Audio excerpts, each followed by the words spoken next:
What is up, guys? Welcome back to the Montana Method podcast one more time. As always, your host, Nelson Rodriguez Jr., author, creator of the Montana Method. Today I have a very special guest, Mr. Michael Washington, all the way from Broward County. Yes, sir. What's going on, man?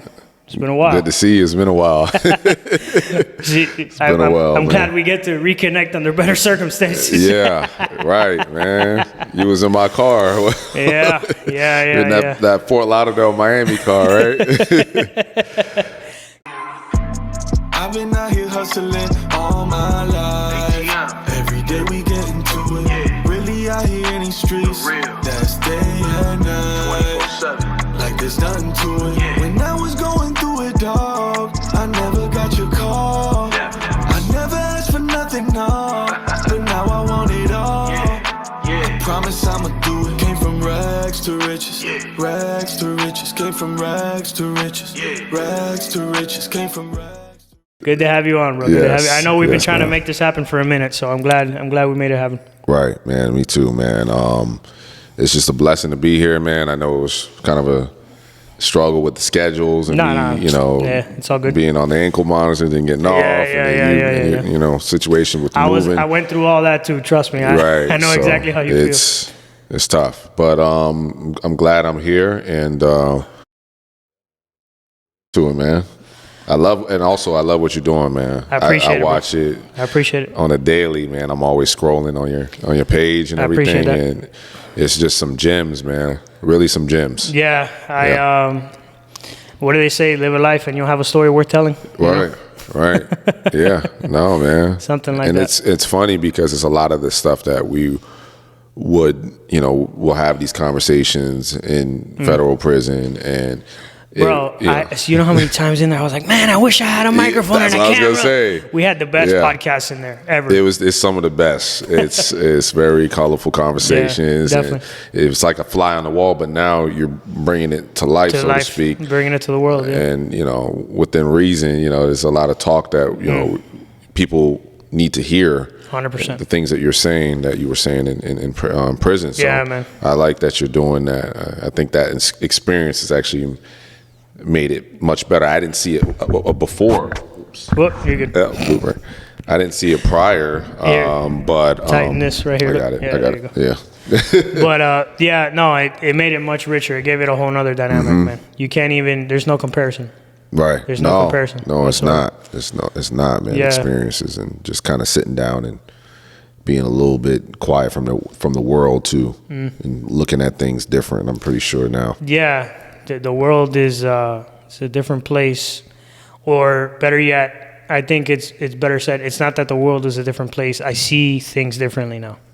Me too. Right. Me too. The experience, man. Beautiful experience. Yeah. To be honest, so. Yeah. Right. Which is crazy to say, and most people when I tell them that, they're like, "What are you talking about?" Yeah. Yeah. It's turned me into a better human being all around. 100%. Me too. I always can go back to the moments, and you can pick them. And you can. Out here it gets a little rough. It gets a little tough, but that okay, if I made it. We were in for a little bit. I was in for a year. You were in for about 8 months to a year, and halfway house. Yeah. Which I think the halfway house is just as bad as it's prison, actually if not worse. It's worse because at least over there at the prison, we had you had physical activity, and you can at the halfway house, you're just there, You're there, and then they're giving you that glimpse. Yeah. And then you come back, glimpse. See, when you're up there, it's kind of you're there, and that's it. That's your home. But when you go home on the weekends and you're coming back, for me, I'm more so of a person where I just have to. What are we doing? This is what we're staying with, and that's it. 100%. So I'm glad I didn't have to do that long at all, even though they extended my time, and we'll get into how the system is. But but it was for all good. It was all good. Glory be to God on that, because I stayed longer in federal prison than I was supposed to. I think I was supposed to get out around the same time you. And we were talking about it, and there was screwing with my time and whatnot. How they do to everybody, bro. And if I would have been in a halfway house, it would have been. I would have been there for a little longer than I wanted to. Now that I look in retrospect, and I don't think I would have made it through that. Yeah, I feel you, bro. They kept me. Setup. They kept me at the halfway house way longer than I was supposed. I was supposed to go straight home. Yeah. Like they were supposed to slap the ankle monitor on me and send me home, but what ended up happening was they threw some bureaucracy bullshit like they always do. Mm-hmm. They were like, "Oh no, we haven't gone to check on your house," and I'm like, "That's my fault." Right. That's your fault. You gotta. Yeah. So they kept me there until they did the whole home inspection. It took them a month and a half, bro. It was, but everything happens the way it's supposed to. Right. You know what I mean? I met some great people at the halfway house. Right. I learned some good things from them. How's I know Ross. Yeah. Shout out to Ross Mandel. Ross Mandel. Yeah, great knowledge, great wisdom. Yeah, we had some talks, right? And what F1 and who else? There was someone G. Yeah, me and G became brothers. We became really good friends. He's awesome. kind of. You can argue that he's kind of the one that put all this together. He connected all of us and with Ross and everybody else. Exactly. Yeah, definitely. Yeah, he went home a little bit before you did, right? Yeah, like a month before I did. Speaking of that, man, it's a weird feeling when your friends go home and you're in prison. Yeah. You're happy for them, right? But at the same time, you're like, they leave you. Yeah. So it's this weird. Yeah, they're graduating. Yeah. And it's like you're still. It's this weird, bittersweet thing that you feel bad that you want them to stay, and then you also feel bad that you're staying alone, but you feel good that they're going home. It's a strange feeling. It's a weird because feeling. you're, like I said, we're used to when you're stuck into something and the change and things. Yeah. That's what it 100%. is. It's when and that's what it is with the family thing. You see your family go home, and it's like that. Now you created a relationship with your inmates in there that become family. Yeah. And it's just like saying, hey, we just got the clicking, man. Now all of a sudden you're out of here. But it's a somber, happy, mixed emotions moment. And then, but somebody else, you know how it is. Someone else will come in and you create a relationship, and it's like, man, like. You hear their story. It's intriguing, man. There's about 400 or 500 people where we were at, and almost 500, almost 500 different personalities. People from everywhere. People from everywhere. No phones, right? No phones. But but you begin to have a real relationship. Yes. Yeah. And you build good friendships. It's not 2024, but you're literally like you're in a place where it's like, okay, it's a time capsule. It's like we're talking like how we are now. You want to find somebody, you got to go out and look for them. And you got to talk to them like a man, and you got to eat with them. Yeah, it's a lot of eating together, a lot of that working out together, and that's what I want to say. I don't miss it, but what I'm saying is that one of the things coming home, I was just like, man, this phone thing, I felt the same exact way, and me, I really didn't. I mean, there's no phones, but but I really didn't have a phone, bro. So it was harder. Me too. Yeah. I did. To keep it, 100. I didn't have one. Yeah. And so it was like a real prison experience for me. You know what I mean? Some guys, they do the whole thing with the cell phone, and it's like. They're trying to keep like that feeling of like missing the real world and all that. I went through that too, but I was able to kind of drop all that because I had no connection to the outside world besides when I called my mom. That's it. And the little emails and whatnot. The little core links emails. That take like an hour to 2 hours to get back. Bro. I always wonder how that work on the other side coming in. Does it come in quick for them? You remember old man Lloyd? Yeah. Lloyd Senior, Lloyd Junior, remember? Yeah. He had all his emails printed out and in a binder, bro. I was like, man, I should have done that. Really? Yeah. He showed me. He told me one time how he always used to sit out by the track by himself and just read. And one time he had his binder with him, like, Lord, what do you got in there? He showed me it's all his emails because he did time. He did like 6 years, something like that. 6 years, man. So shout out to Lloyd. Shout out to Lloyd Senior. Hope you're doing well, brother. Yeah, hope he's great, man. Tough bastard. He's a tough guy, bro. Yeah, he had that. It wasn't a heart attack, but he had those heart issues, and then the ambulance took him. Yeah, and he came back and back, and that wasn't the first time. We weren't there, but I've heard other episodes that he's had, And he, you know, tells the story over and over. He's like 82, bro. Right. Believe that? 82 years old. 82 years old, man. He was kicking it, man. That's wild. He was kicking back for real. You know, he used to work with like the CEO of Walmart and shit. Like, Yeah, he has a wild story. He has a crazy story. Yeah, and he went to Asia. He tells that story, and trust me, he done told that story every single day to where I haven't heard it in a long time, but I can put the pieces together. Recite it. Yeah. I know what you're talking about. For those of you that don't know, Lloyd was an old man, the nicest old man you ever meet.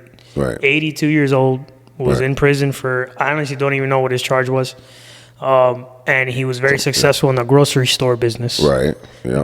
When I say very successful, he did really, really well.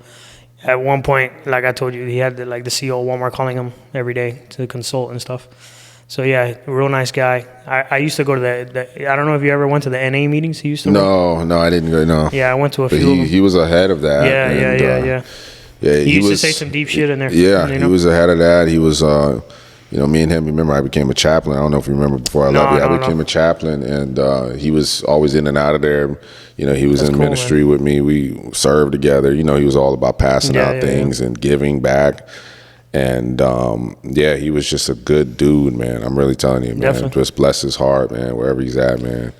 Bless his heart. Wait, do you know how much time he had left when you left? No, maybe. I don't know. I'd love to have him on the show. Home. He should be home by now, right? Yeah, he should be home right by now. Yeah, I don't know how I'm gonna find him. I'll ask around. We'll look through the network. Yeah, we'll figure it out. I could have sworn I got his number before. I forgot. Anyway. Yeah. Yeah, man. But going back to the original point, so many great people, you know, and people think prison is this horrible place, and trust me. There's those guys in there too. There's just like the world. But it's exactly there's good and bad. You know, it's good and bad. Good people, bad people. There's people who just in there because they made a mistake, and there's people in there because they belong in there. Right. You know? So right. Yeah. Absolutely. And somehow the good people find each other. Right. You know? Yeah. Absolutely. That's how it works, man. It's just a really. And then also you get that alone time. Although there's for me that was 400 to 500 people, but you're alone. It's a big enough place where you can always find time to be alone. Be alone, and even if you're around a whole bunch of people, you could find your time to be alone. Mm-hmm. You walk that track, you know, and you could just find that alone time where there isn't a heavy demand on.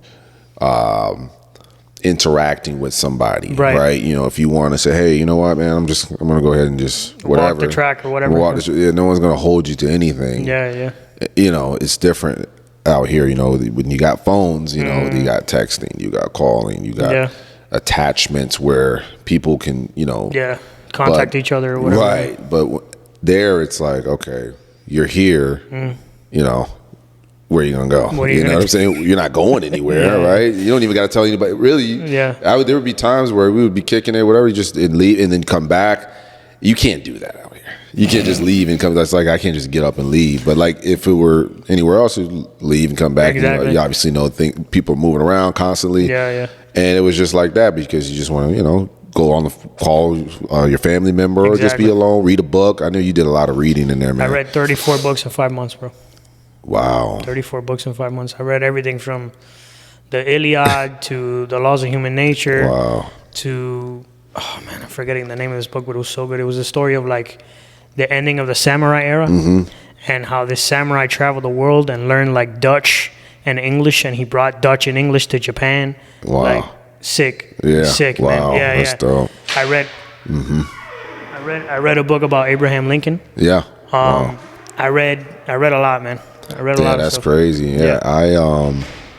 I did say every time I would see you read a lot, and you spend a lot of time alone as well. Yeah. So Yeah. It's you can be in there and read a lot, you know, and that for me was like that was my escape, you know. That's what I would say about being alone, because if you're reading, no one's gonna bother you.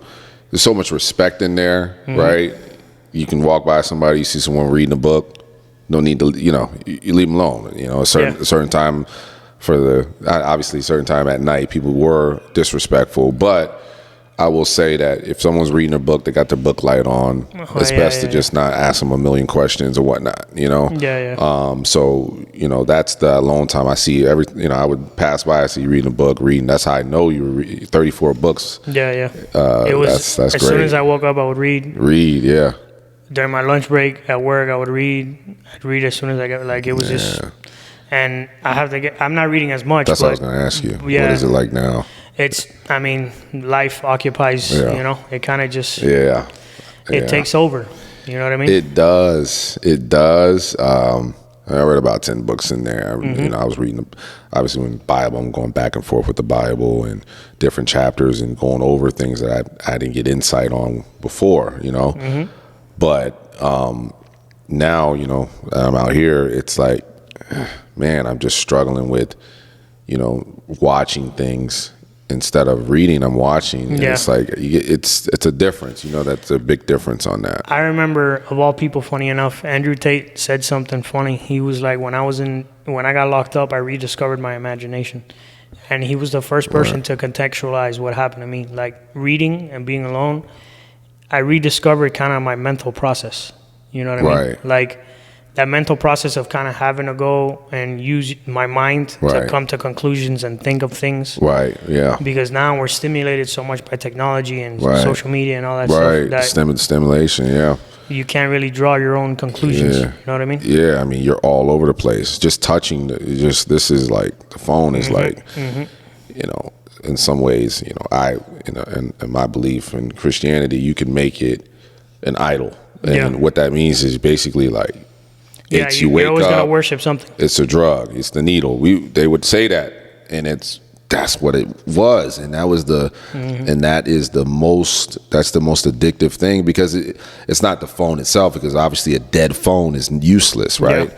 But it's what it can do. It's basically like the social media, that's the other drug. You got so many drugs in there. You can get drugs there. You know what I'm saying? You can 100%. Literally order food. You can do this. You can do that. You can do everything from that one phone, which is incredible. Useful and it's incredible, but it all makes you kind of lazy.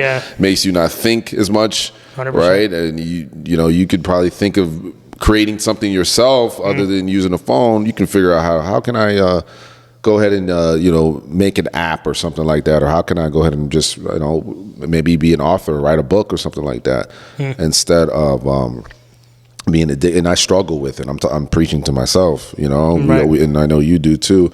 And the only reason why I know I struggle with it is because being in there now, I can see that comparison, of course. I can see it. Dang, what was I before this, man? I was kind of like, I was a little bit addicted. And I feel the same way. I felt it within like 30 days of being in there. I felt the difference of like mentally. I just felt very present. You know, that's the only way I can really describe it. The present moment. You know, just not doing anything. And even when I would just go out and sit like on a table and look out at the field. You know what I mean? Like, you could feel the wind and hear the birds chirping and see like the animals and the small things like that. The small things, man. The ants, they're building. You see and you're seeing, like you say, man.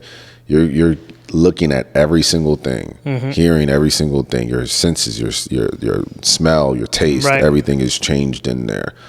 I would not encourage anybody to take on that experience, but more power to you if you can do that in this world, because it is possible just to kind of, you know, take a step back from social media here and there, or just take 2 or 3 hours out of the day. It's very challenging. You know, there's a lot of challenges in this world, but that challenge there to step away from, you know, the phone and get, and get lost, so to speak.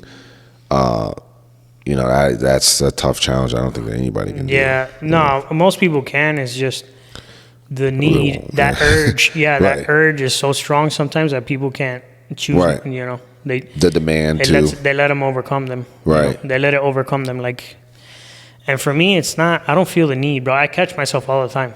Like when I catch myself, I'm like, whoop. I literally like slam my phone down. I'm like, whoop. Yeah. You do? Yeah. Literally, I physically go, whoop. And I push it. I'm not lying. I'm struggling with it, and me talking about it will it convicts me, and I'll like, okay, and then I'll probably watch this, and I'll say, okay, man. you gotta own that. I've done that with several things before, and then I've learned, now you're speaking these things of, okay, you're confessing that, hey, look, this is what I struggle with, right? Yeah. And you get better in that area. Me, I don't, I'm addicted, not addicted to the phone, but more so like, I'm not looking at the time. There's the time where 100%. You can see, how long you been on. I don't look at that, because I know if I look at it, I'm like, that's not going to be a good look. But I know in my mind, like, okay, I got to step away eventually. So I'm definitely going to try to do that. Maintain a healthy lifestyle, working out. For sure. And there's other things that you can do. Talk. I got 2 kids. I got a wife, right? So the conversations, you can't really have a conversation. Right. Like me and you are having a good conversation. That's but why I if love there's a phone, podcasting, because you're present to the present moment with the person, and it's just you're just having a genuine conversation. You know what I mean? That's right. Being in the present moment. It's something lacking, in this society. 100%. Because everybody's on the phone, caught up in whatever. It used to be the TVs, right? Now it's your phone. Now it's the phone, which has the TV, has the apps, has on everything. there. It's not that. It's the iPads. It's the watch. I mean, sheesh. I mean, what are we doing? It's funny because it's supposed to advance humanity, but in a way, it's making us retreat. I mean, with AI, you can do anything. AI is wild. Yeah. AI is definitely a double-edged sword, though. Like, just like any technology, like, it can really help us or it can really hurt us, but the thing is, we don't have a good track record. Our track record is usually we abuse things. The internet, look at that. Yeah. Look at the fake news and look at all the stuff that you can put on the internet. Yeah. So when does this happen, when AI starts to not always be right? No, you know what I'm saying? And then the even crazier thing to think about is, like, what about when AI starts coming to its own conclusions and starts realizing, like, damn, these humans are kind of wild. Like, right. These humans kind of always mess up whatever they touch, or they abuse things, or they take things way too far, or they never stick to what they say they're going to stick to. It always turns into some other stuff. Right. So that's the only part that worries me a little bit. But I know there's good and bad. Like, it could turn into potentially like a Skynet Terminator thing, but it can also turn into, like, I don't know, like a Jarvis thing with Tony Stark Jarvis. That little. Right. Yeah. It can go both ways. It can really help us. It can help. It really depends on us, right? So it depends. Yeah, it depends on how the greed.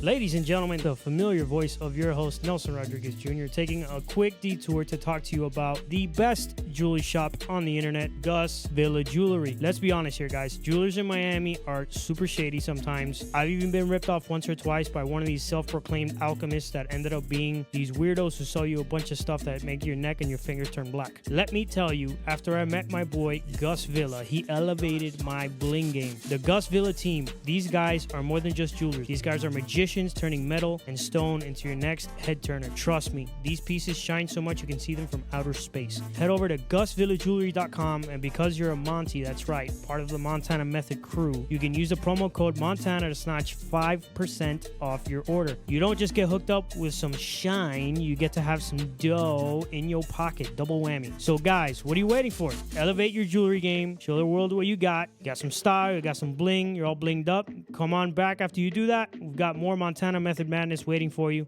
Now back to the podcast. Get things done quick, more revenue, 100%. Right? Yeah. So it's just the greed, and that's if when you get more greedy and you want more money. You could argue that's why a lot of us end up in prison, right? Yeah. I mean, greedy. Yeah. My story, like, just a little bit about that. I would argue 80% of us were, more like 90% of us in there were just got too greedy. Got too crazy.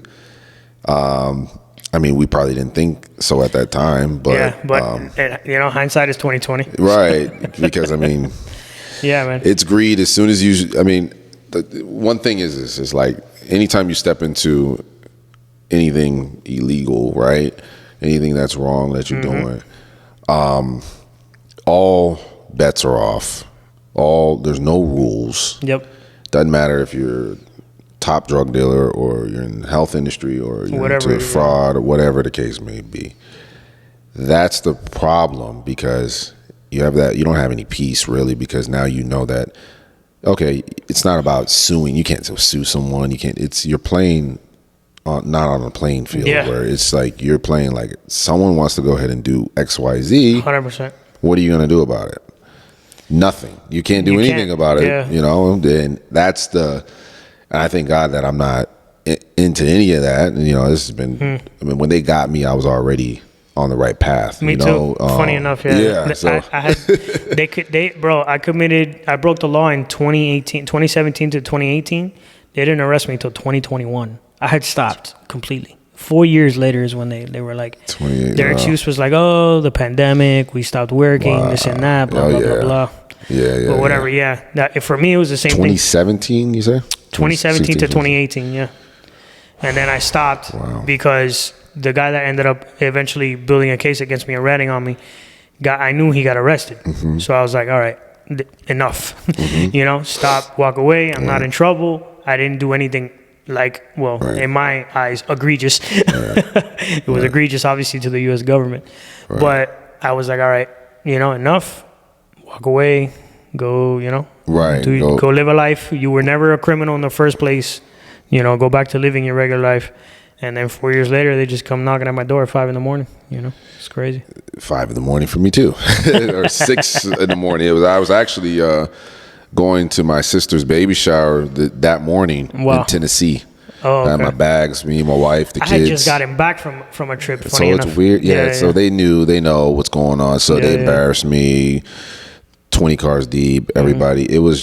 It was a whole crazy thing, and you know, I knew they were because I was already being investigated for something in 2019, and it was just a matter of they were taking their time, they were dragging it. And I was I said, I'm one of those people where it's like, let's do it. Like if you're gonna do it, do it. If not, don't do it. Let me know now. Don't give me a maybe. I just want to know. Yeah, game. Just they're the eternal waiting game. The waiting game. They got all the time in the world. They got all the time, so they kind of boom, you know, hit and did what they did, and. But like I say, the things like I already stopped, you know, I gave my life to the Lord and I was just on the right path. And it wasn't really that turned me to Christ. I wasn't scared. It was really no 4 or 5 years at most. And my mindset wasn't like, if I was on that mindset of, okay, you know, the guys in there, that's nothing. Yeah, and then you just go out and do more. I was just more something, I got a family now, or recently just got 2020, I got 11-year-old and right now a 4-year-old, 12-year-old and a 4-year-old. But man, then, you do not look your age. Yeah, well, I'm 34. Yeah, you do not look your age. That's crazy. Yeah, so I that life just kind of fast forward with me. With I got married in 2020, so I'm like, I just got to just put my big boy pants on and stop doing illegal stuff. You know what I mean? So that at the 100%. End of the day. That's really what it came down to. And then when they came and things got mixed around, I was just like, all right, you just kind of sealed it to where I know I'm not going to do anything illegal or any mess around no more. That's what it really came down to. But like I said, man, now it gave me being in there. Like I said, it gave me a mind to have an imagination. God began to download things to me and speak to me. Like right now we have a lounge, Elohim's Lounge. I was doing the podcast. Remember I was telling you, doing the podcast. First time we talked in there, I remember you told me. That's the first time we talked outside. So and you were doing it. And that's another thing. Like the first time I spoke to you until when I got out, God began to speak to me. Okay, the podcast thing isn't, the lounge thing, the Christian lounge, faith-based lounge. No one's really doing that. I begin to write, I begin to draw, I begin to have the vision and take off on that. And then, we're doing that Elohim's Lounge, which is great. And it's taken off. That's awesome. It's taken off. It's big time, man, for anybody, really. Not anybody, if you're a believer, non-believer, you just want to have a good time. You don't want to, it's for people who are trying to be sober, right? Because there's no alcohol, but they have mocktails, right? That type of vibe, and it's we're doing some big things with that as well, man. That's good stuff. Yeah, it's definitely good stuff. So let's take it back. So are you originally from Florida?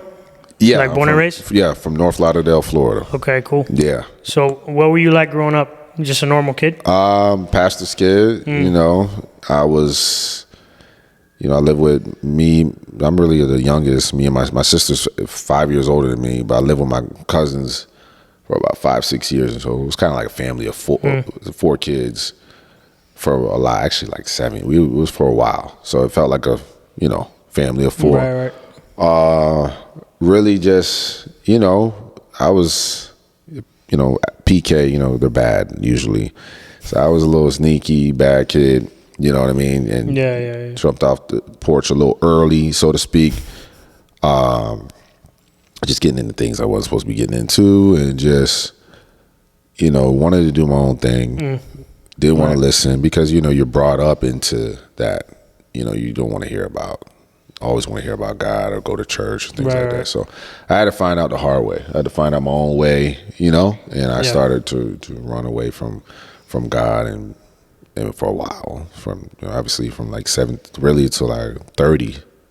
So you're talking about 12, 13 years of just out there, being held at gunpoint before, being. It's happened to me. Yeah. It's wild. Right. Being to jail multiple times, you know what I mean? Being a womanizer, doing all these things, vanity, just messing around, doing X, Y. I wasn't heavy into the drugs and nothing like that. But what I'm saying to you is just like living a crazy life. A fast life, for a long time, obviously but it goes back.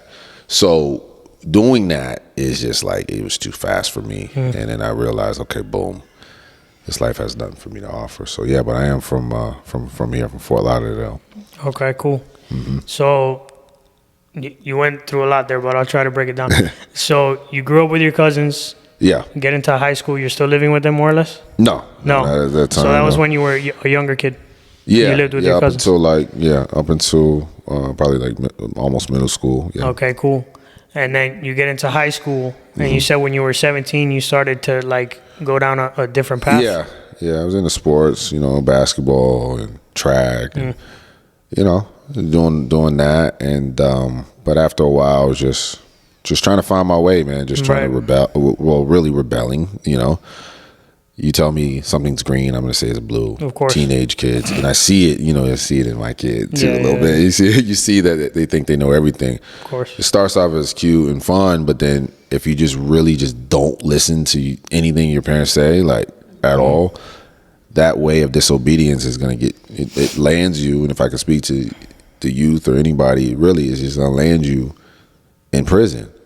Thank God I didn't die or anything, but just your parents aren't always right, but a lot of times they do know what's best. So it's best to take heed earlier on, so you don't have to learn the hard way. I agree. Yeah, there was many times I remember my mom yelling or whatever, and I was like, oh my God, this lady, And now that I'm older, I give my mom a lot of credit because she raised me and my sister, and she taught us a lot of good values. She was hard on us, but it was because she loved us, and she just wanted to make sure we learned the lesson and like stress how important it was. So I get it now. Now that I'm not married and I don't have kids yet, but I will one day. And as an adult, looking back, like my sister has 2 kids now, and she's raising my niece and my nephew, and like now I see what she's going through, how she loses her patience with her kids, and like it's this. Now we understand, like wow, it's I didn't realize that because my sister, I had kids before my sister, so I didn't really get that aspect of it's not so fun on this side, like parenting. Yeah. All right. So once I'm starting to get it, that's another reason why I was like, I turned to Christ. Where I'm just like, because that's the only way I could parent the right way. Because I'm looking at myself like, okay, this is gonna be tough. But now I'm starting to see that, okay, dang, like this is not easy being a parent, and I see what they got to deal with, and now I appreciate my parents a lot more. What they had to go through to raise me. That wasn't that bad, but at the end of the day, like about being a parent it's a challenge. It's tough, man. I mean, like you're having to, it's just the stress level of like just saying you go out, you don't answer your phone, like your kid, you're 16 years old, you don't come home for a day or two, right? Things like that. Just things, little small things, but your kid doesn't know their way, and anything could happen. So. That's where it just And then your parents know. Like, your parents know certain things. Now that I'm older, I know, like, my parents knew what I was doing. They just they were doing the same thing when we, Yeah. No matter how much we think we're different, we're not. Like, humans are the same. Right. You know? And it's funny because the more I see, I love history, I study history, right? Like, the more I see all these different cultures, the more I see, like, man, we're all the same. We're humans. We all want the same things, you know? Right. We're all act the same way when we're young. We kind of realize the same things when we're older. And it's this cycle, you know? Right. There's this, I forgot what website, but it's basically a website about a bunch of old dudes complaining about young people. And then it's like a dude from Rome, a dude from ancient Greece. Yeah. Things never change. Old people always complain about young people. Young people never listen. Right, so it's been going on. It's been going on, right? Yeah. I mean, I'm wondering, there was the 70s, people in the 70s complaining about people's in the 40s, really? Right. I mean, no, people in the 40s complain about people in the 70s. Were they really doing that? Yeah. It's, I guess, social media, right? You didn't have a camera, but I guess. No, but there was still the factor of, you know, the old people and the young people. I get it. Certain aspects of society are just, they never change. You know? See movies like that. So you see the older movies, they're always complaining about the young guys or whatever. Always. So, and they're always grumpy, you know, I'm really just the old soul at heart. So with me, I'm born in 1990. 92. 92. Right after, so I'm in the middle. Right. I seen Jordan and I seen LeBron. I seen them, we've seen it all. We have an interesting generation because we're the last generation with no internet. We were born into no internet. Right. We saw the internet get created. We saw cell phones become mainstream, right? And now we're into this extreme era of like extreme technology, Cybertrucks and all that, craziness. and like ChatGPT and all that stuff. So we're a really interesting era. We are like generation. We are, because we're not, and I think our era is just because the 90s, 100%. 2000s, and then right now, think the golden era for me would be that 2000 point. Yeah, like we're talking like 2000 .com boom, all that. Yeah. Right, 10s, like around then. That was for me a little bit before that. But I think we have like the best era. Nothing on the 80s, but it's just like for me, we past the crack era. Yeah. So now we get into the 90s where it's like. Oh, the 90s, bro. There's so many. I mean, I think it's way better. Hip hop music was like Tupac, Biggie, right? You know, like the explosion of the hip hop we see today. Yeah, exactly. Movies in the 90s was way better. Oh my God, there's so many classic. Heat in 1996 with Al Pacino and De Niro. Yeah, you can talk about, bro, like The Mask with all the Jim Carrey movies. Oh yeah, all the Jim Carreys, the arrival of Martin and Eddie Murphy and these guys. Crazy. Some of them were late 80s, but I mean, I just feel like it just was all 90s when it birthed it, right? When we got a hold of it. When our generation kind of got a hold of it, we kind of just made it, funny, and the stand-up comedies and everything else. More so, then you go transition into YouTube, and then you got, you're able to kind of watch these things, now in early 2000s, 2005, 2006, birth of YouTube. And then from then on, man, it's just, so I love our era. Not so much this era, this new era, Gen Z. I'm not so big on this. Yeah, they're not big on Gen Z. It's kind of weird. I had one of my recent episodes, I had someone from Gen Z, and I kind of asked them all kinds of questions. Because I realized I had never spoken to somebody from Gen Z before. Right. And they have their own stuff. Like every generation has their own thing, and they're not bad. They're just, I think, they're in a generation where they don't have the same problems that we did, so they're just a different animal. Right. I mean, I would love to try to figure that out. Now, my son is, 12 years old, but I'm saying like someone 18, right? And I'll get to experience that very soon, right? And I'm wondering what that's gonna be like, but. You sat down with somebody from Gen Z. Yeah. Wow. She's like 21. So it was like Gen Z. That's another thing we don't have to go with in prison. They're 25. The youngest person in there was like 25 years old. So you're dealing with men. It's Gen Z. You're actually dealing with no women. You're dealing with the older grumps that are gonna look down. Whatever. But that's fine. We didn't have to. We were kind of the young pups in there. And at least we didn't have to deal with like the 17, 18-year-old, 19-year-old, 20. Because in county jail, that's what you have to usually deal with. And that's tough because they don't get it. you can tell, like we were talking about parenting, right? And they just don't get it. You can tell them, hey man, you shouldn't do that. Like, Yeah. I don't think that, like, you're trying to make something go viral. I don't think that would be wise for you to go ahead and 100%, bro. Yeah. just try like that. We're in that era where everyone's just trying to do something yeah. stupid or funny, right? It's usually younger generation just to go viral, and it's like you get hurt, you can piss somebody off, right? I mean, these things happen, and it's like they just want to go viral. Right. They don't care how, right? There was something where someone told me they get like, famous, yeah. right? There was something where somebody said, they were like, well, you want to go? They were asking Gen Zs, what do you want to, like, what do you want in life? What's your goals? Oh, I want to be famous. Famous for what though? Exactly. They don't care. They don't know, but they just want to get viral. Doesn't matter how, which is dangerous. Because if you don't care, the why should matter more than the what. 100%. Yeah, especially when you're saying you want to be famous, like you really don't, bro. Right. You really don't want don't. those Like, problems, right? Especially being famous, and like, at least if you're rich and famous, like, you know, at least you have some resources there to where you can kind of disappear. Right, yeah. But if you're just famous and you're like a normal person, I forgot about that. This era. Yeah. You know, there's like normal people who are famous, you know. I forgot about that. They're not even super rich. They're not even like Bill Gates. They're not even like Jeff Bezos. They're just normal people who have like a shit. They went viral on one clip, you know. The hot tour girl. Yeah. Wow. Perfect example. Yeah. She's just a normal girl. And what, like 1 million followers? I mean, obviously she had the right people around her to be like, yo, you should take advantage of this.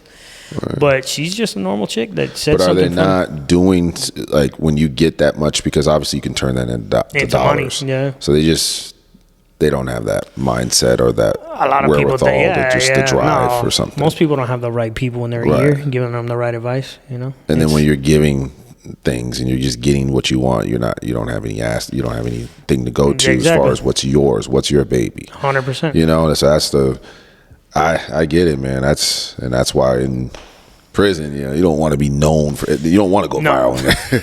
You just want to be quiet in your own space. Sure. Yeah, this viral thing is, you know, it's not something that you want to. No, most definitely not, bro. No, most definitely not. Not at all.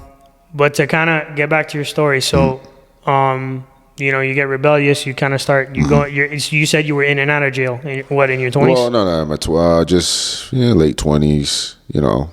But just like little stuff. Stuff that was going to, caught up later on as when I go into the feds, little stuff, little things, and just going through it, just going through the motions. So what ended up, did you progress into like breaking the federal law, or was it kind of just like, because I'll tell you what happened with me. With me, it was, I had never broken the law in my entire life. Never been arrested once. And I was just super broke, and I was approached by somebody, and they offered me money, and I took it. Right. It was a mix of like being in a vulnerable position and making a stupid decision. Right. I was broke. I needed money. Right. I was behind on bills, and easy money was it seduced me, you know. So there's different, but then there's criminals. There's people who habitually break the law. I was not that. Right. So in your case, was it like someone that kind of like showed you like, oh, let's do this, and then you did it, or what? Well, like, what happened? Yeah, I mean, well, legally, what my charge, I got indicted, for fraud, for they say identity theft, which I didn't do. But just bank fraud, right? Okay. So they had me as one of the leaders or whatever.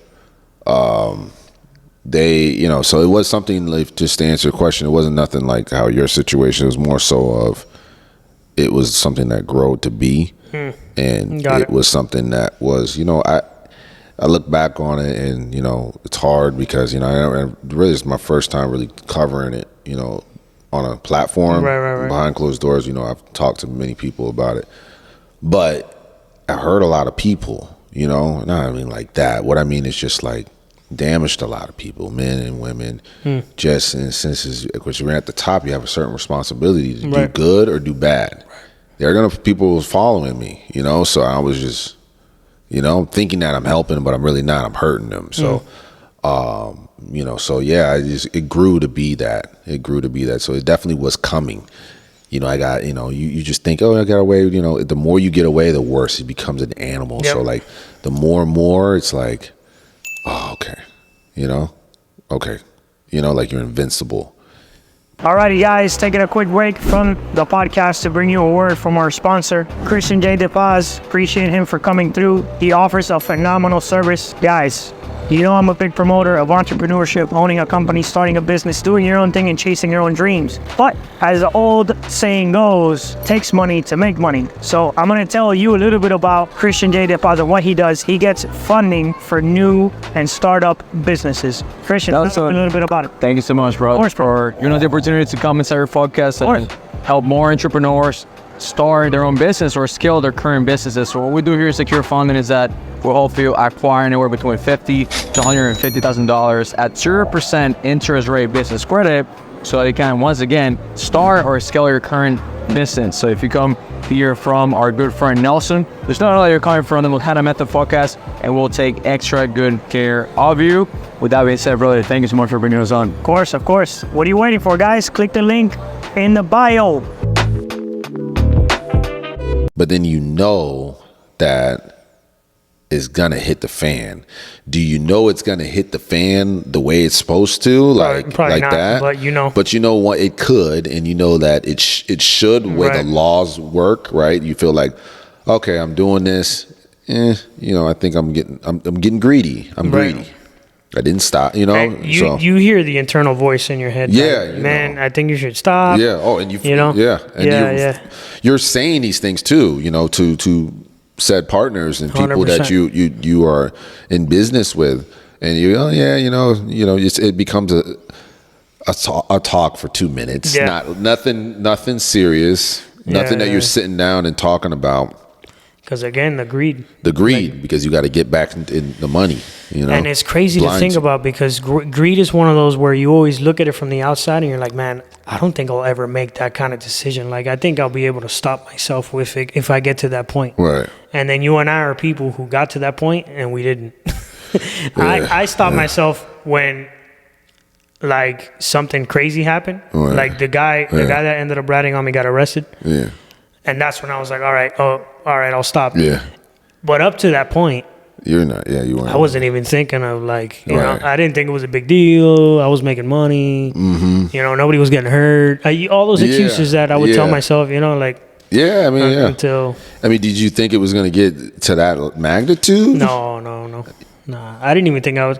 At one point, it had been so long since I stopped. I thought it was just swept under the rug. When you're doing that, do you think? No, not at all, man. You don't think it? Me personally, I didn't think it was a big deal at all.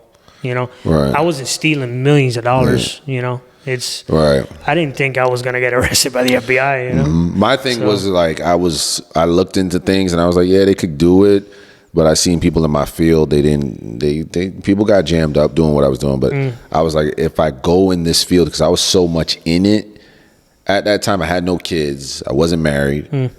I was like, the most you get for this, because we studied it to a T, was 4 or 5 years, and we were like, yeah, we're okay with that because of the amount of money that was coming in. But obviously, when you fast forward and it just happened at the right time, like if I would have got indicted, no kids, single, I would have been a knucklehead.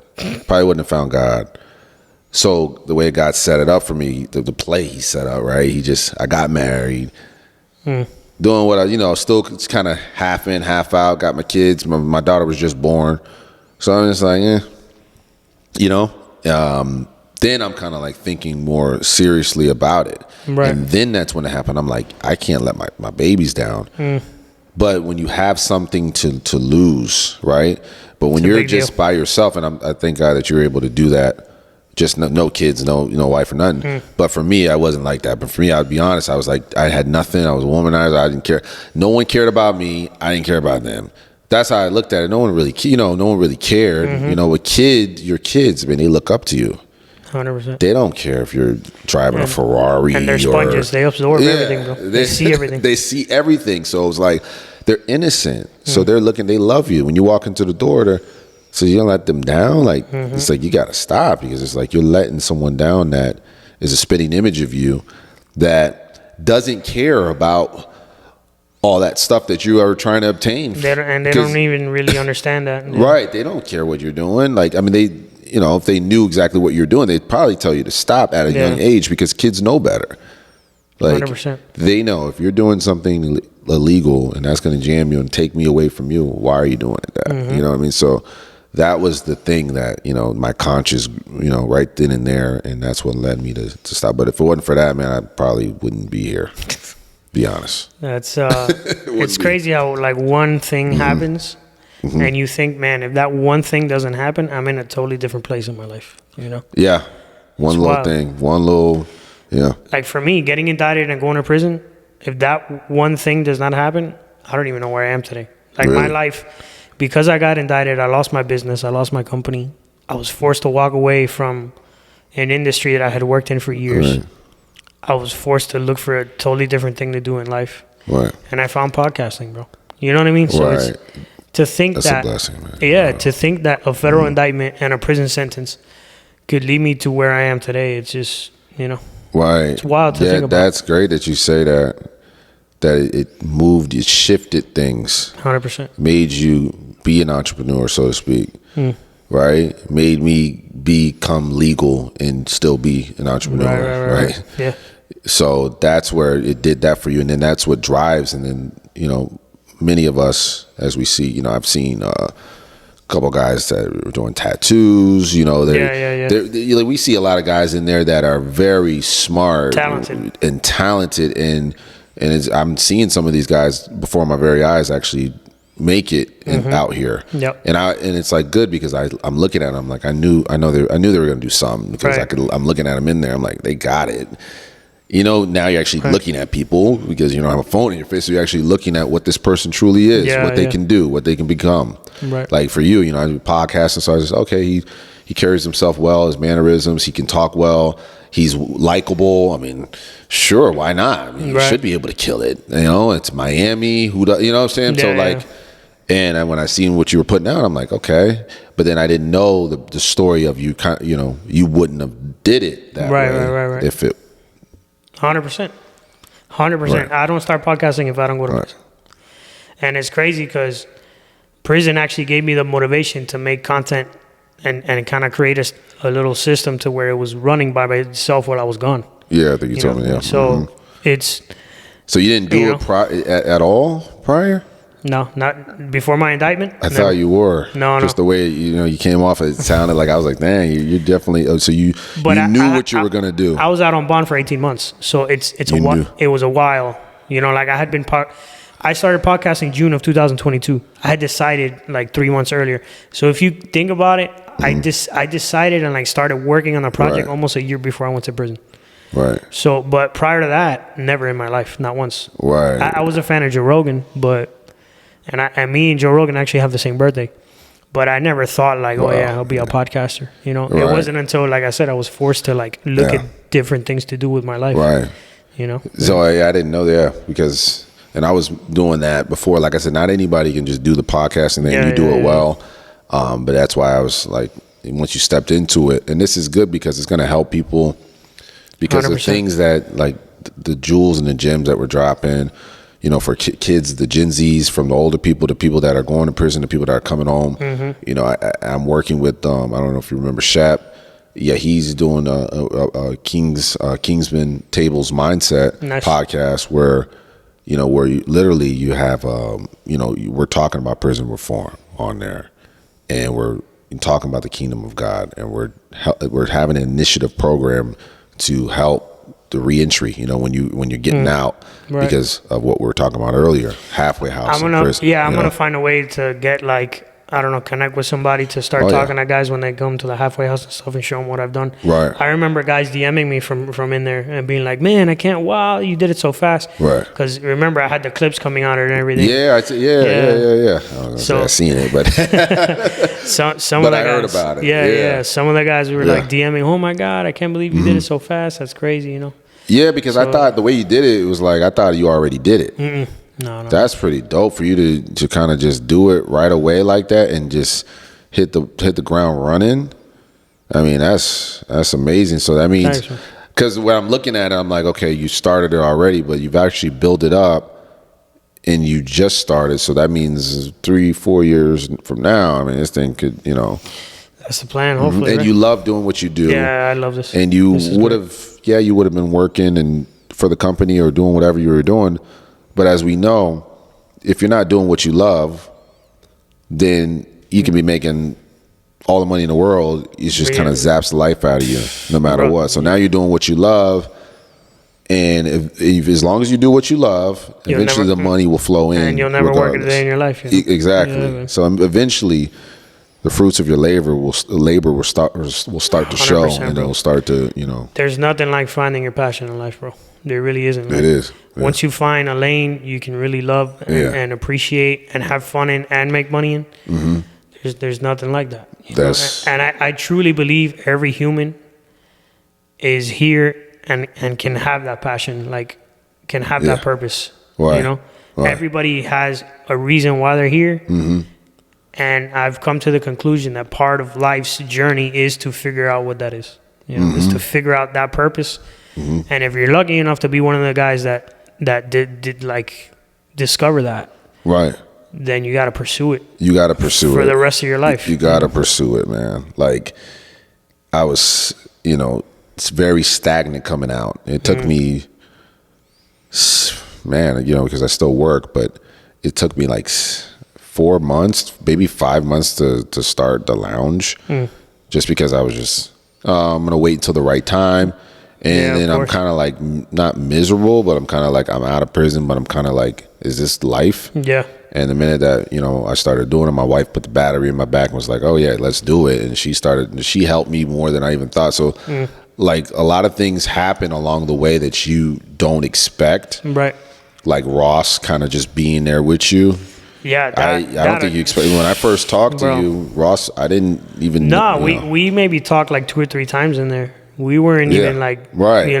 But you didn't know Ross at that time. No, not at all, not at all. And then you moved over to F1. Yeah, I moved over to F1. Right. We started talking, but then he left. Like 2 weeks after I got there, he left. You know? Left that, so you only. So I was only with him in there like 2 weeks.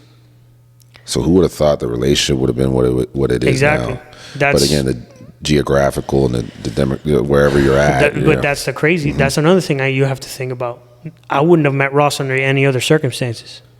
He's a rich Wall Street businessman, Jewish guy from Long Island, New York. Yeah, right. Which I seen him on American Greed. I'm a hustler. Like, podcaster, Cuban kid from Miami. Like, there's no other place besides American Greed, right? That where you're gonna see him. Right. And he was there living in the flesh. It's crazy.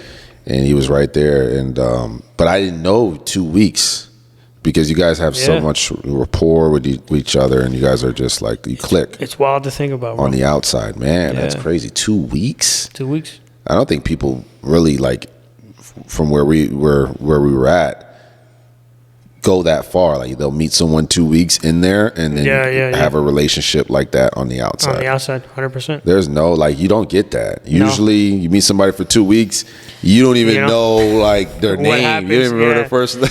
They go home and that's it. You'll never see them again. I don't care if they're your next door. You don't even remember them like that. So 100%. And you guys weren't at the halfway with each other or nothing? No. Nope. You just kept in contact. Well, G we reconnected, and shout out to G, and then everything happened the way it happened. Yeah, so shout out to G, and shout out to the guys really too. You experienced the shoe. I haven't experienced the shoe before. No, Did you go there with COVID when you had? No. I was lucky.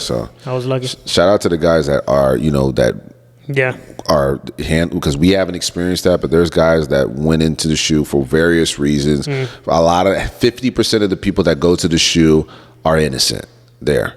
Yeah, they go. They just put and that's they just throw you in there, and then once they figure out that you didn't do anything, they'll take you out. But again, you don't get time back. So and from what I heard, it's horrid. Yeah, and that's the thing, man. I mean, think about it. You're in prison, and the way to punish you is to separate you from everybody. If separate you further, because you're already separated from society. Yeah. So it's So and then half of the time you're just not supposed to be in there, and even if you are supposed to be in there, I mean to reprimand someone like that, and then that's why, the prison reform and the things that I'm doing with Shep, because it's just not right. A guy, you could say something wrong to a CO or something, or look at them the wrong way. They could put you in the shoe. Yeah. They could put you in the shoe for Unjustly. 6 months. Yeah. They could put nothing. you in for And then one day what? they show up and they take you on. Oh yeah, whatever. Right, and you see It's guys wild. when they come back, they're never the same. We've seen guys, Yeah. and not to take it and to give them an excuse, but we've seen guys turn to drugs, various drugs, Yeah. and allegedly K2s and things that are going on in there, and it's like they're zombies. That's the whole other side of federal prison. That you're at a camp, but you're at like a club fed. So the party lifestyle is in there. There's just no women. 100%. So you got to be really, strong minded in there. Right. And then you also have to like mind your business, but at the same time, you're in a place where like 30% of the people are on K2, That's wild. and K2 is like it's like for those crack. of you that don't know, it's prison crack basically. Yeah. It's sad to say the least, but Yeah, the it's shoe. I've had sad, several bro. friends that go to the shoe, and it's And they crazy. and then you come back, and sometimes because of whatever they went through in there or whatever, they get kind of, for whatever reason, I've seen guys just kind of flip it and just kind of Yeah, strange, and they're kind of like they're never the same. Yeah, it drives some of the Something some of the happens in guys there. with weaker wills. They go insane in there. They go insane in there, and they come back and they're never Never the same. the No, same. I can man. attest to that. I saw more than one guy come back, and it's pretty wild. Put it pretty wild. So the system has to do a better job of rehabilitating us, and That's something helping us in there. I hope to do with this platform. Once I get it big enough, I'll Right, be to a help, voice. man. Yeah, To be a voice because of what you've seen in there. 100%. And just as small, and the stories though, because we're in there with guys that have stories and we have time. So the things that we've heard in there, man, I mean, it's brutal. Yeah, because you have guys that come down from the pen and the medium and the low. It's crazy. Right. I mean, I worked at the pen, so. Oh, yeah, that's right. You were an orderly over there. Yeah, I was orderly Me over too. there. I was an Yeah. orderly at Penn too. You was at Penn too as Bro, well? Tell me that when you drove up and you were sweeping up that lobby, Yeah. you were just like, Yeah. Yeah, it was. I would look it at that was place like, and be like, shit. yeah, and then This place is how crazy. crazy it was too, man. Even with the job you had to do, it was one time we had to come back there. It was something wasn't clean right. If we don't clean it right, they're gonna put us in the shoe over there. Oh. Like stuff. Bro. That's what I'm talking about with That's threatening crazy. to put someone in the shoe for Yeah. scrubbing something that cannot be cleaned no matter what. I Yeah, don't care if yeah. you sit there. And it was like It's wild. this lady or this person just had a rough day, and they want to, and then your heart's fluttering. You know what I noticed about the COs at the pen though? They treat us different. Like how the COs at the yeah. camp were all brave and Yeah, like in yeah, our yeah. face. At the pen they were like, oh, excuse me. Pardon me. Yeah. Oh yeah. And Yeah. from what I heard is that like in the pen, if you're in the pen, you're in there for a while, and you're probably not, you didn't go in there for fraud. Yeah. So You're like, not all there, and you Yeah, can yeah. kind of flip a switch and do something crazy. yeah, It's respect levels different. different. Yeah, at the higher levels. Yeah, it's For pretty sure. It's crazy. And bro. we've seen it with guys that worked their way down. So Oh, yeah. that's what, we were taught a lot. I think the respect thing Definitely. is and even in the camp when you got guys, I hung out with a lot of guys that were, in the pen, Yeah. and Shab, Chewy. Like I don't know if these you remember guys. Eddie. Eddie. Eddie, the Yeah, jail, the Eddie. jailhouse lawyer. Yeah. He was sentenced to 30 years. You know what I mean? So like Oh, yeah. when I you remember sit him, down yeah. and talk to him, Mm-hmm. he's just like he's different. Yeah. Yeah. That humbled me. Meeting Eddie Mm-hmm. and I met another a Puerto Rican gentleman in there named Tony. 27-year sentence. He had done 13. Eddie's home already. He did see but he ended Mm-hmm. Right. up doing 16. That was great when he went home. I was there I was happy for him, man. out of nowhere. He didn't know. I mean, Yeah, that was a crazy story. But yeah. it's- But yeah, like you talk to these guys Yeah. and you're like, bro, this guy's been in jail almost as long as I've been in, Yeah. I've been alive. Been alive. Some of Yeah. them, yeah. Brother Kenny. You remember Kenny. Brother Kenny? Tall black dude with the gray hair. in Oh F2? yeah, the lawyer. Oh no, F2. was he was just a guy? Oh, he was a very smart guy. Yeah, I know yeah. you were talking about Kenny. Yeah, He had been in for like 25 years. 25 years. It's crazy, bro. Yeah, You and I were I didn't kids. know the exact time because I don't like No, to get into talk to he him about had that. been in So for like now 25 knowing years. it was, Yeah. I knew it was 20 plus, but 25. Yeah, because it's you don't wild, get to bro. know how much time you.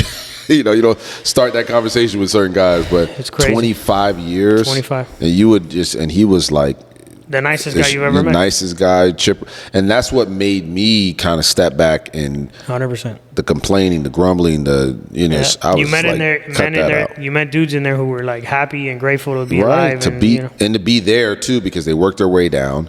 Mm-hmm. Whatever they did to work their way down, all the drama and whatever they had to go through, Yep. they got there. To get there from prison and for 20, I couldn't do it, you Just know. to have fresh air. you know? Right. I'd snap. How do you make it down? Yeah. Because you have to be doing the right thing in order to get to that point. And Yeah. and then to some guys there's nothing left of them, right? Yeah, We've seen two sides of it, but then you see some other guys like Kenny, where he's just like, he's walking like Super happy. He's super happy, looks young. A lot of guys in there too, believe it or not, they look younger. The guys that they actually look younger than what their age is. Much Which younger. is crazy. Yeah. Because the food that you get there The ain't food, the best. yeah, well, yeah, but they don't Better have than- they don't have the stresses of daily life, I guess, and that kind of stuff. You know, You think that's what it is? Yeah, they don't have to worry about that kind of shit. And Yeah. out here, it's easy to stress about stuff that just doesn't Don't matter. matter. It does not matter, Mike. Right. It does not matter. Right. Like, I asked myself this question before. I'm about to get stressed over something. Bro, are you going to think about this in a year? Are you going to think about this in 2 years? You're not. So don't get stressed over this right now. Right. Don't You know? worry. Who cares? Yeah. Like, you're going to die in 50 years, and somebody just died of a heart attack because they got like a bill or they're going bankrupt. Right. Who gives a shit if you go Right. back? Who cares? It doesn't matter. Yeah. It doesn't matter. I think the worry level too, and like we were talking about that, like you said, you're right. They're not stressed. Partially too, because you ever seen a guy in there where they're unsure of their dates, they're unsure of their time. They're more stressed than a guy that, okay, they know they got 5 years left. It is what it is. They're actually not stressed to the guy that actually has, they're Like wiggling a year or a few months or whatever. right, yeah. because they're trying to figure out the time. Yeah. I don't know. I'm not supposed to be here. They keep going with the I'm not supposed to be here. But the guys that think that they're supposed to be, they own it. Yeah. Are the ones that look younger. They're not stressed, like you said, and just they don't worry. I mean, we were talking about that yesterday with a friend of mine just about worrying, because worry is like stress, and how the Bible talks about don't worry about what you're going to eat tomorrow or drink tomorrow, what you're even going to wear. Not to say don't plan. You can plan, but don't worry. Worry is like it's like praying for something you don't want. right, you know? like the blondes that are like, oh my God, what am I gonna wear tomorrow? And then they pick an outfit, then pick another, and it's like, Yeah. oh, I don't know. Then they're stressing about something that you shouldn't even be stressing about. 100%. And then literally the Bible talks about, like, why would you even stress about something that's 100%. at all, Doesn't literally? even matter. But it doesn't matter. Like you said, you're gonna think about that a year from now and what you're gonna wear or eat. Exactly. Like, you can plan. Worry and planning is different. Like, you can plan, but planning is always, when you plan Right. things, like when we planned to do this podcast, we weren't worrying about it. Nah. We were planning it. Right. It's a totally different thing. Worrying would be like, hey, oh my goodness, oh man, I don't know. And it's like, Yep. you do that, and it's just like, what are you stressed about? Definitely. Like, Yeah. it's like your kid, your kid stresses about something, like, are you kidding me? Like, you'll be fine. You'll be all right next week. You'll Pretty be playing much. video games, Right. and you won't even remember that Yeah, you yeah. fell and, scraped your knee. You know what I'm saying? Yeah, you gotta be like a child. Mike, this has been great. Yeah, it has Appreciate you been. coming all the way. I know you drove a long ways. about an hour. But it was a smooth drive. Definitely. So I always wrap up by asking 3 questions. So Yeah, for sure, man. first question, what inspires you? Man, God, man. Yahweh, man. He inspires me, man. The kingdom of heaven. The concept of God is just totally different after going to prison, let me tell you. Yeah, it is, man. You know where I found God? Out in that track, brother. I used Yeah. to sit on that picnic table under the tree and just look out. And just, there was something about the mix of nature and like serenity and peace and calm and quiet and solitude. I don't know, man. He's real, It just, man. there was proof that to me that sitting there in that quiet and just seeing the world and like Right. seeing the world exist without us, Right. that to me was like proof there's a God. You moving, the seasons and everything, and just Yeah, because we did experience different. It was freezing cold up Freezing there, cold then and- hot, super hot in the super summers. hot. Yeah, Oh, yeah. goodness. But yeah, The sun nevertheless, tanning on the weekends. Yeah, for sure. That's Yeah, good. we've seen it all. Second question: what's next for you? Just continuing the podcast. with Shep, we're gonna do Kingdoms. In 2025, we're gonna do King's Tables Mindset, prison reform. We're gonna kind of just we're ushering that in. He's gonna kind of spearhead that. But doing a lounge, Elohim's Lounge, continuing that in 2025. Me and my wife and a couple partners. I'm not it's people behind that. But it's his lounge, it's God's lounge. Elohim's is my God, my creator. That's what that means, Elohim. Right. And it's just really a void in that space. So like there's no one doing what I'm doing. Right. And literally I was like iffy, how would the religious people think of what I'm doing? Because it's literally, you see my page, it's like bottles are coming out of it's non-alcoholic, but the music's Christian rap, the music's like Afro beats and stuff like that. And it's different. But being obedient to him and just continuing that and just continue to be a husband and a father as well. I love that, man. Those are the things I'm looking forward to. And then the last question, how do you want to be remembered? I just want to be remembered as a servant, man. Somebody that serves. I love that. That's a service to people. I want to be remembered as a servant, for sure. My brother, appreciate you All coming right, through. man. You too, man. This won't be the last time. No, for sure, man. Definitely, we're too guys. close to not be. All righty, guys. Another All right. episode of the Montana Method Podcast. Special Sign guest, away. All right. Michael Washington. Yes, sir. Push it to the limit. The world is yours. If you're not chasing a dream, life is meaningless, guys. Say All goodnight to right, the go bad out guy. and get it. All Hasta la right. próxima. I've been out here hustling all my life. Every day we get into it. Really out here in these streets. That's day and night. Like there's nothing to it. When I was going through it, dog, I never got your call. I never asked for nothing, no. But now I want it all. I promise I'ma do it. Came from rags to riches. Rags to riches. Came from rags to riches. Rags to riches. Came from rags.